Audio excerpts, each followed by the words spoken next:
ఉగ్రవాదుల అటాక్ వ్యతిరేకంగా ఆందోళన చేపట్టారు బీజేపీ నాయకులు. ఈ ఘటనను తీవ్రంగా ఖండించారు బీజేపీ ఎంపీ లక్ష్మణ్. చర్యకు ప్రతిచర్య ఖచ్చితంగా ఉంటుందని హెచ్చరించారు.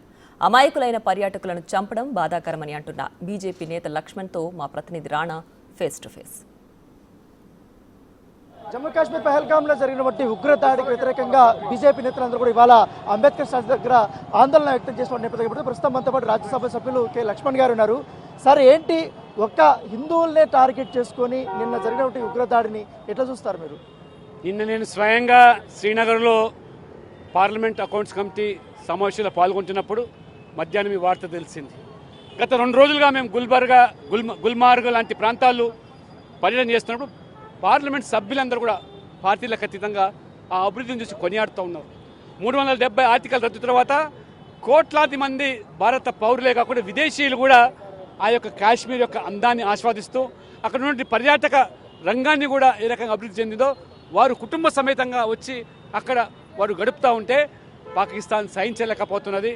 పాకిస్తాన్ పూర్తిగా ఆ విచ్ఛిన్నకర శక్తులు వాళ్ళ ఆర్థికంగా మరి విచ్ఛిన్నకరమైనటువంటి దేశం అల్లకొల్లాలు అలజడులు ఆ పాకిస్తాన్, బలూచిస్తాన్, బంగ్లాదేశ్ లాంటి దేశాలు జరుగుతున్నాయో సహించలేకపోతుంది. అందుకనే ఇవాళ మతాన్ని రెచ్చగొట్టి హిందువులను హతమార్చి ఆ రకంగా విద్వేషాలు సృష్టించి పబ్బం గడుపుకోవడానికి ఇవాళ పాకిస్తాన్ అయితే ప్రయత్నం చేస్తుందో ఖచ్చితంగా మోదీ గారు 10 సంవత్సరాల దేశంలో అభివృద్ధి ఎజెండాతో అభివృద్ధి మంత్రంతో మరి తీవ్రవాదం కానీ ఉగ్రవాదం కానీ అశాంతి కానీ నిల్వ లేకుండా ఏ రకంగా బాంబు మోతలు ఇవన్నీ లేకుండా చేస్తున్నాడో ఈ పాకిస్తాన్ సహించలేకపోతుంది. కాబట్టి ఖచ్చితంగా భారత ప్రజలే కాదు ప్రపంచమంతా కూడా ముక్త కంఠంతో ఖండిస్తూ ఉన్నది పాకిస్తాన్ చర్యలను.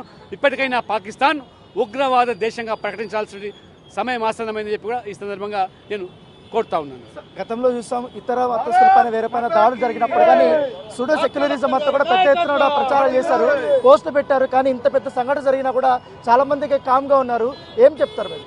ఇవాళ నిజంగా మొత్తం సమాజం ఇవాళ దేశ ప్రజలు వాళ్ళ ముక్త కంఠంతో ఇవాళ ఖండిస్తూ ఉన్నారు. వాళ్ళు హిందువులు అనేటువంటి పర్యాటకులను ఏరి హతమార్చడం అంటే ఆ విద్వేషాలు, మతపరమైన విద్వేషాలు కోరుకునేటువంటి ఆ పాకిస్తాన్ శక్తులకు నిజంగా మీరు మౌనం వాటిస్తూ ఉన్నారంటే వారికి ఊతమిచ్చడమే అవుతుంది. కాబట్టి భారత ప్రజలుగా భరతమాత ముద్దు బిడ్డలుగా ఈ యొక్క ఘాతుకాన్ని ఖండించాల్సిన అవసరం ఉంది.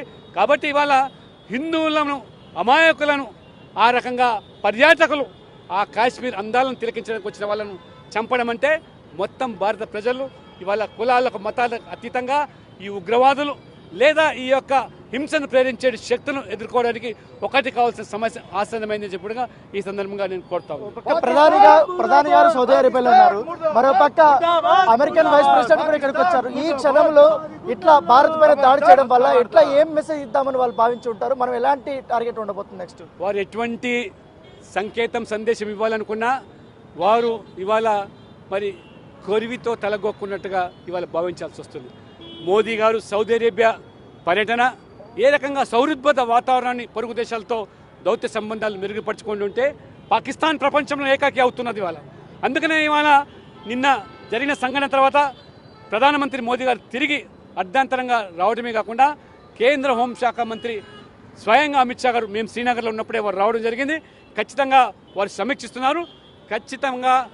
ఖచ్చితమైన చర్యలు తీసుకోవడము ఆ ఘాతుకానికి పాల్పడ్డ వ్యక్తులైనా శక్తులైనా వారిని అంతమంది దాకా భారతదేశము నిద్రించదని ఆ పర్యాటకులు అమాయకులు ఎవరైతే ఉన్నారో వారికి నిజంగా నివాళులు అర్పిస్తూ తెలుగువారు కూడా ఉన్నారు.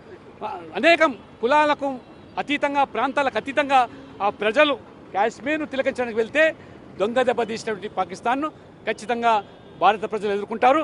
మోదీ ప్రభుత్వం ఉక్కు పాదంతో ఉగ్రవాదాన్ని అణచివేస్తుంది, రాజీ పడే ప్రసక్తి లేదని కూడా ఈ సందర్భంగా మేము హెచ్చరిస్తాం. సో ఇది జమ్మూ కాశ్మీర్లో జరిగినటువంటి ఈ ఉగ్రదాడిని ఖచ్చితంగా కూకటవేలుతో పెకిలిస్తామనేసి కూడా బీజేపీ రాజ్యసభ ఎంపీ లక్ష్మణ్ అంటున్నటువంటి నేపథ్యం. కాబట్టి ఇప్పటికే ప్రధానమంత్రి నరేంద్ర మోడీ కూడా ఆయన వచ్చారు, అలాగే హోంమంత్రి కూడా అక్కడ సమీక్ష సమావేశాలు నిర్వహిస్తున్నారు. ఒక పక్క భద్రతా దళాలు కూడా పూర్తి స్థాయిలో ఉగ్రవాదుల కోసం వేట కొనసాగుతుంది.